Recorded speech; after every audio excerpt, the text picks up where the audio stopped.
Hello, hello, everyone. It's so great to see you. We've chatted before, so it's always nice to reconnect. Talk to us about this training, because when I saw this come up on the Yoga Campus schedule, I was like, this sounds like something I'd love to do. Talk to us about it. Yeah, I think over the years, restorative yoga has really gained some recognition that people are really recognizing and appreciating stillness, rest, relaxation more with the overstimulated world around us, all this news included and daily living included. And it is for our sanity and self-regulation, really, to practice restorative yoga. And therefore, I'm noticing a lot more need and demand for restorative trainings. Whilst I have been delivering quite a few restorative level 1 training, level 2 trainings, I've noticed also there's a little gap that practitioners, not just yoga teachers, but sometimes they're practicing for themselves. They would like a little bit more input or support around sequencing a practice, sequencing a restorative practice, like which pose should I choose, or what pose to put together with another pose so that it delivers the effect that they would like. So you're talking about this course, which is Practical Guide to Teaching and Sequencing a Restorative Practice. I want to qualify that teaching, if you're self-practicing, you're basically teaching yourself. Of course, it also includes you teaching a one-to-one or a group class, whether that's in person or online. And this 2-day course, it's really about how do we manage and hold space for ourselves and for others. The more of the class management, or more of the practice management aspect of restorative yoga, and learning about the sequencing, as I've mentioned, of restorative practice. That sounds brilliant. And I know that you're going to go into the principles of restorative yoga and the 5 koshas. Can you talk to us a little bit about that? Yeah, I wanted to also mention that this is a course that is not necessarily learning more poses, more restorative poses. It's very much about learning how to put together a practice and hold space for the practice, to have a conducive space for practice.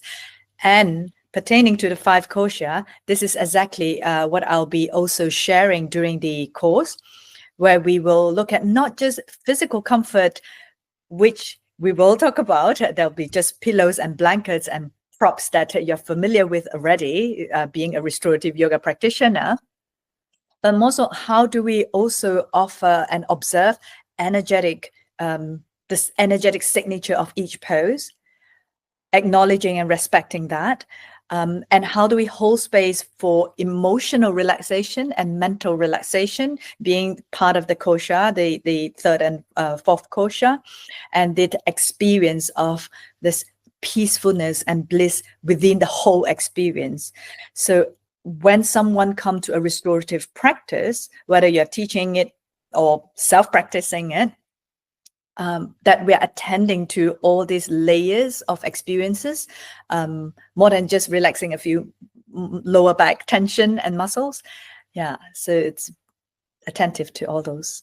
That sounds so fantastic. It sounds so thorough, which is brilliant. And when we're thinking about who this course is targeted at, I know that it's suitable and open to those that have got experience with restorative yoga. Can you tell us a little bit about who it might appeal to? Yeah. This course is really suitable for anyone with some restorative experience. Maybe you have attended a couple of restorative classes and you have collected a few restorative poses, but not quite sure how to practice it yourself at home. How to put one pose before another pose, or which pose could match together, come together. And also suitable for those who intend to teach it, share it, teach it, whether that is just sharing it with family and friends, or teaching a yoga class in a yoga studio setting. In terms of class management, in terms of practically what happens in class and how to support the students, your students in class for to facilitate that relaxation experience and response. Yeah, that's brilliant. And there'll be loads of teachers out there that want to sort of add a restorative pose in or add an element of restoration into their class. So that sounds brilliant for them. What's the difference then between this course and say a level 1 training, which we know is much more extensive? So this course, a practical guide to teaching and sequencing a restorative practice, is a 2-day course. As compared to the Relax and Restore Level 1 in immersion, the intensive is 35 hours over 5 days. The 5-day course, we learn in detail the foundational poses, the foundational restorative poses. And we also go into detail about, yes, the 5 kosha and the teaching methodology and the philosophy, history behind restorative yoga, etc. Whilst this 2-day practical guide is very much about class management. Now that you have those information about those poses in and out, inside out, the variations of it, etc., how do we put together and practically present it or hold space for yourself or your students to facilitate the relaxation response and environment for relaxation? That's so great. It really, I feel like it's really needed, this course, and I think it'll appeal to lots of people. Can you tell us about your background? How did you find restorative yoga? Long time ago. Once upon a time. Yeah. I think at some point in my early adult, young adult life, I just realized that emotionally and physically, that I'm very much out of balance. I was under a lot of strain and stressed in every way. I don't know any way out. And then I just come across this thing that called relaxation. Like, I didn't know at that point that relaxation can be practiced, like can actually be actively engaged in the process of relaxation. And when I first experienced it, Shavasana, when I first experienced Shavasana, I just don't want to come out. Like, I just so needed it. I was thirsty for it. I was hungry for it. It's like my whole being has not been eating or drinking for years. I think as a child or even as an infant, a baby, we have the capacity to relax and self-regulate. But at some point, because of social pressure, because of conditioning, because of desires and survival, that we disconnected with that rhythm of or recognition that balance of activity, stimulation, and stillness, rest is necessary for survival, for actually living a healthy, fulfilled life. So when I recognize that that is not sustainable anymore to go on with just stimulation and stress without the other balance of stillness and rest, that's where I'm fully sold. I'm dedicated to the practice. I do practice it every day now. I have at least 1 restorative pose a day, if not more. Depends on how hungry I am. It really depends. It's really because it's when you're hungry, you just feed yourself. When you're tired, you lie down. Yeah, I love that analogy. That's so great. And you've trained with incredibly inspiring teachers, Judith Hansen-Lasseter and Donna Fahy. We've got Judith obviously coming to London in May, which is really exciting.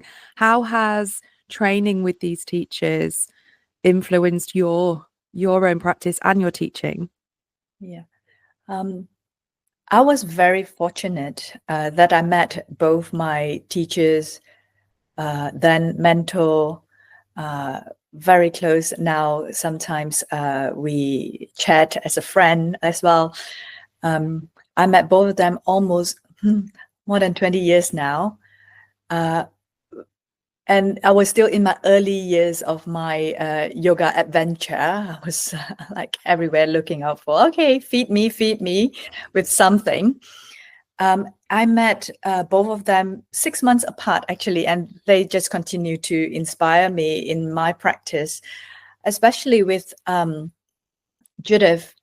She has really inspired me, not just how to lie down and be in Shavasana, but how to live as an integrated human being, through, of course, the practices, through a lot of inquiry and reflection. As with Donna, she's also an advocate for inquiry-based practices. She didn't teach me what to practice. She taught me how to practice, so that I can be curious about my own practice, curious about exploring and using my own experience, my body as a laboratory to continue my adventure.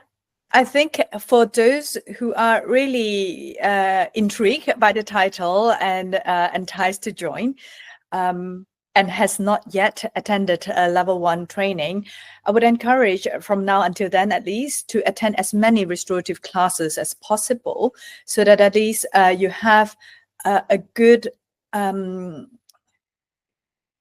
spectrum of poses that you understand or you're curious about, that you would like to apply and understand more, how to practice it.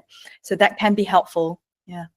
That's brilliant advice. So if you are listening and you're thinking of joining, then what great advice. I love that homework. Go and do some restorative yoga. How fantastic. Thank you so much for joining us. It's been such a pleasure, as always, to see you. Thank you so much. Namaste.